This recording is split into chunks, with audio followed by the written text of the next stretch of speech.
अस्सलाम वालेकुम viewers, welcome to today lecture. उम्मीद है कि आप सब खैरियत से होंगे। आज का जो हमारा टॉपिक है वो है एटीट्यूड चेंज थ्योरी। हमने थ्योरीज ऑफ कम्युनिकेशन के सब्जेक्ट को स्टार्ट किया था, जिसमें हमने कम्युनिकेशन की बहुत सारी थ्योरीज को डिस्कस किया, जिसमें agenda setting, magic bullet, spiral of silence, defiant of innovation, knowledge gap, बहुत सारी थ्योरीज हमने डिस्कस की। जिनमें से चंद थ्योरीज रह गई हैं, उन्हें भी हम डिस्कस करेंगे इंशाल्लाह। आज की जो थ्योरी है वो है एटीट्यूड चेंज थ्योरी।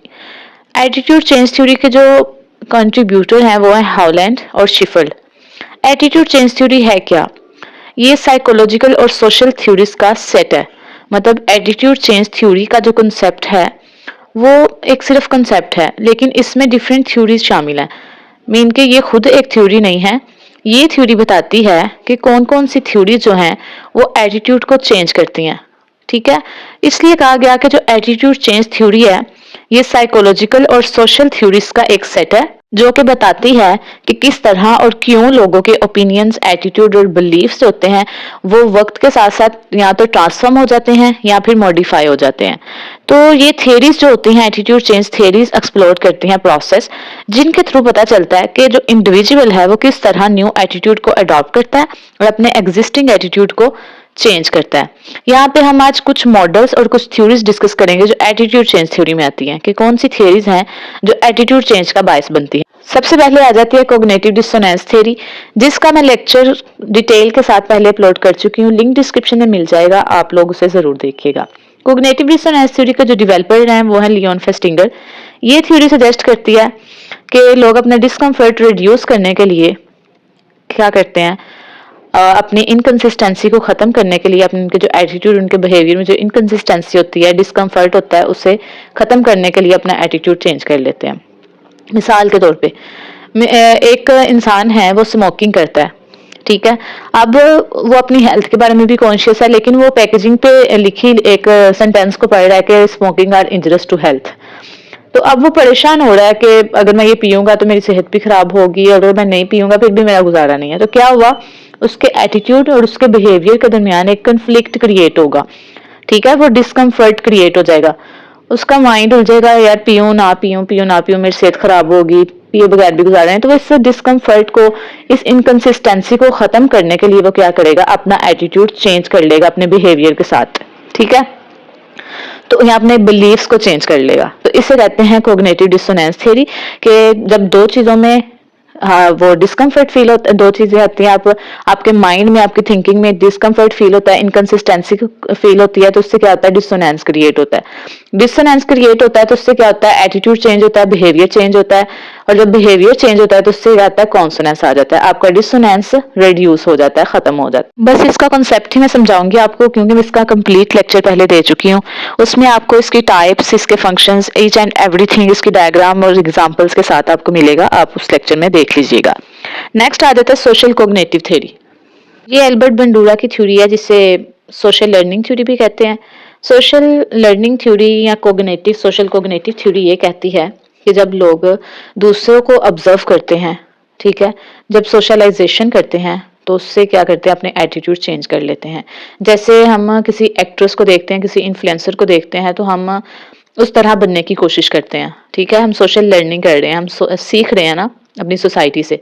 तो अल्बर्ट बंडूरा ने कहा कि जब लोग ऑब्जर्व करते हैं, दूसरे लोगों को ऑब्जर्व करते हैं, तो वो सेल्फ रेगुलेशन के थ्रू क्या करते हैं, अपने एटीट्यूड को, अपने बिहेवियर्स को, अपने ओपिनियंस, अपनी थिंकिंग को चेंज कर लेते हैं। इसे बोलते हैं सोशल लर्निंग थ्योरी। इसलिए कहा गया कि सोशल लर्निंग थ्योरी जो है वो एटीट्यूड चेंज का बायस बनती है। नेक्स्ट आ जाती है येले एटीट्यूड चेंज अप्रोच। ये अप्रोच तीन चीजों पे फोकस करती है, मैसेज पे, ऑडियंस पे और सोर्स पे। कि ये अप्रोच कहती है कि मैसेज पहुंचाने वाला बंदा कौन है, वो कितना क्रेडिबल है, ठीक है, पीपल उसके बारे में कितना जानते हैं, कितना वो ऑथेंटिक है, ठीक है, लोग उस पर कितना एतमाद करते हैं। उसके बाद आप क्या मैसेज पहुंचाना चाह रहे हैं, जो आप कम्युनिकेशन कर रहे हैं, क्या वो लोगों के लिए वाकई में इतनी इंपॉर्टेंट है कि वो लोग उसे सुने, क्या वो इतनी इंपॉर्टेंट है कि उनसे उनके एटीट्यूड में चेंज आए। उसके बाद है सोर्स, आप किसके थ्रू कर रहे हैं, ठीक है, आपका सोर्स क्या है। उसके बाद आपकी टारगेट ऑडियंस कैसी है, कि आप अपनी टारगेट ऑडियंस के थ्रू कर रहे हैं, आप ऐसे ही लोगों के साथ कम्युनिकेट कर रहे हैं रैंडमली, या फिर आप किसी एज ग्रुप का, मतलब उनकी डेमोग्राफिक के लिहाज से आपने अपनी ऑडियंस सेट की है कि नहीं की। तो येले एटीट्यूड चेंज थ्योरी का अप्रोच कहती है कि अगर हु व्हाट होम को मद्देनजर रखते हुए आपने कोई भी कैंपेन चलाई है या कुछ लोगों के एटीट्यूड में चेंज लाने की कोशिश की है, ठीक है, तो उससे एटीट्यूड चेंज होगा।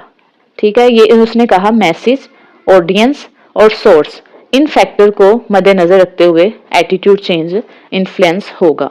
तो ये थी येले एटीट्यूड चेंज अप्रोच, जो बताती है कि कौन है, कैसे है, क्यों है, किस तरह हो रहा है, मतलब क्या मैसेज है जो आप पहुंचाना चाह रहे हैं, आपकी ऑडियंस क्या है, आपका सोर्स क्या है।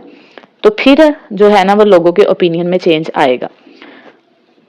तो ये जो थ्योरीज हैं, कॉग्निटिव डिसोनेंस, सोशल कॉग्निटिव या सोशल लर्निंग थ्योरी, येले एटीट्यूड चेंज अप्रोच, ये थ्योरीज जो हैं वो रिसर्चर की हेल्प करती हैं ये समझाने में कि किस तरह लोगों के एटीट्यूड चेंज होते हैं, किन किन फील्ड्स को अप्लाई करके आप लोगों के एटीट्यूड चेंज कर सकते हैं, एडवर्टाइजिंग में, मार्केटिंग में, परसुएशन में या पब्लिक हेल्थ कैंपेन्स वगैरह में। जो येले एटीट्यूड चेंज अप्रोच है वो ज़्यादातर कैंपेन में या मार्केटिंग में यूज़ की जाती है। तो नेक्स्ट आ जाता है strength of attitude change theory. तो ये थ्योरी जो होती है वो हेल्प करती है ये समझने में कि लोगों के जो ओपिनियंस हैं, फीलिंग्स हैं, एटीट्यूड एंड बिहेवियर है किसी चीज़ के बारे में, वो किस तरह चेंज होते हैं, क्यों चेंज होते हैं। ये थ्योरी एक्सप्लेन करती है कि लोगों के माइंड जो हैं, लोगों की थिंकिंग जो है वो क्यों चेंज हो जाती है। उसके बाद ये प्रिडिक्ट करने में हेल्प करती है कि कब और क्यों जो है वो एटीट्यूड चेंज होता है, किस वजह से होता है, रीज़न बताती है ये थ्योरी। उसके बाद ये थ्योरी यूज़फुल है परसुएट करने के लिए, इन्फ्लुएंस करने के लिए दूसरों को पॉजिटिव में आप किसी भी चीज़ में परसुएशन करना चाह रहे हैं, अपनी कोई चीज़ बेचने में, या फिर कैंपेन चला रहे हैं, परसुएट करना चाह रहे हैं लोगों को, या फिर लोगों को इन्फ्लुएंस करना चाह रहे हैं किसी चेंज की तरफ, तो पॉजिटिव में ये थ्योरी मदद करती है। उसके बाद ये थ्योरी रिसर्चर को गाइड करती है कि किस तरह एटीट्यूड चेंज हो सकता है। उसके बाद ये रियल लाइफ सिचुएशन में थ्योरी अप्लाई हो सकती है, जैसे एडवर्टाइजिंग में, सोशल इश्यूज में, कैंपेन्स में, मार्केटिंग में, पब्लिक हेल्थ कैंपेन्स वगैरह में। ठीक हो गया। नेक्स्ट इसकी कुछ वीकनेस हैं या लिमिटेशंस हैं कि वो ये हैं कि ये थ्योरी जो है वो बहुत सिंपल है, जो रियल लाइफ की कम्प्लेक्सिटी को कैप्चर नहीं करती। रियल लाइफ में जो एटीट्यूड होते हैं उनकी कम्प्लेक्सिटी को कैप्चर नहीं कर सकती। उसके बाद लोग यूनिक हैं और ये थ्योरी सबके लिए सेम साबित नहीं हो सकती। उसके बाद जो ये थ्योरी है वो स्पेसिफिक सिचुएशन, स्पेसिफिक कंटेक्स्ट में जो एटीट्यूड चेंज कर रहे हैं उनमें नहीं देखी जा सकती। उसके बाद ये भी गारंटी नहीं देती कि आप किसी का एटीट्यूड इजीली चेंज कर सकते हैं। उसके बाद ये कि एटीट्यूड चेंज करने से एथिकल क्वेश्चंस राइज हो सकते हैं, जैसे मैनिपुलेशन के बारे में, कि आप मैनिपुलेट कर रहे हैं किसी के बिहेवियर को, या किसी को मैनिपुलेट कर रहे हैं या प्रोपागेंडा फैला रहे हैं, इस तरह के क्वेश्चंस, एथिकल क्वेश्चंस रेज हो सकते हैं। तो ये थी लिमिटेशंस। नेक्स्ट आ जाता है process of attitude change theory. इसका जो प्रोसेस है वो 3 स्टेप्स पे कंसिस्ट कर रहा है, जिसमें आ जाता है सिलेक्टिव एक्सपोजर, सिलेक्टिव रिटेंशन और सिलेक्टिव परसेप्शन। सिलेक्टिव एक्सपोजर में ये है कि लोग एक्सपोज करते हैं उन मैसेजेस को जो उनके प्रेजेंट एटीट्यूड और बिलीव्स के साथ मैच हो रहे होते हैं, मतलब जो पहले से उनके एग्जिस्टिंग एटीट्यूड और बिहेवियर उनके साथ अगर मैच हो रहे होते हैं मैसेज, तो वो उसे एक्सपोज करते हैं, अदरवाइज उसे एक्सपोज नहीं करते।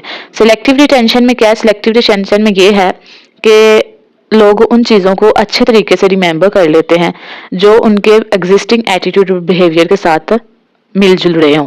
मतलब अगर कोई ऐसा वाक्य उनके साथ पेश आया हो कि अगर वो अपने आंखों के सामने जब दूसरी बार दोबारा होते देखते हैं तो उन्हें अपनी चीज़ याद आ जाती है कि हमारे साथ भी ऐसा हुआ था। तो यह सिलेक्टिव रिटेंशन। तो सिलेक्टिव परसेप्शन है नेक्स्ट। तो इसमें भी यही है कि लोग सिर्फ उन मैसेजेस को प्रिडिक्ट करते हैं जो उनके मैनर के साथ रिलेट कर रहे होते हैं, उनके एग्जिस्टिंग मैनर के साथ रिलेट कर रहे होते हैं, जो उनके पहले से एग्जिस्टिंग एटीट्यूड हैं, बिलीफ हैं, अगर उनके साथ वो ट्यून कर रहे हैं जो प्रेजेंट मैसेजेस हैं तो वो प्रिडिक्ट करेंगे। अदरवाइज अगर उनमें कोग्निटिव डिसोनेंस क्रिएट होगा, इनकंसिस्टेंसी क्रिएट होगी, तो वो ऐसे मैसेजेस को प्रिडिक्ट नहीं करेंगे। नेक्स्ट है conceptual model of attitude change theory. तो ये आप देख रहे हैं किस तरह एटीट्यूड और बिलीफ आपस में मिल रहे हैं, फिर इंटेंशन हो रही है और फिर बिहेवियर चेंज हो रहा है। ये है एटीट्यूड चेंज थ्योरी। बहुत सिंपल सा टॉपिक था, बहुत आसान सा। अगर आपका फिर भी कोई भी क्वेश्चन है तो आप कमेंट सेक्शन में पूछ सकते हैं। वीडियो अच्छी लगी हो तो वीडियो को लाइक करें, चैनल को सब्सक्राइब करना मत भूलें और नेक्स्ट वीडियो के लिए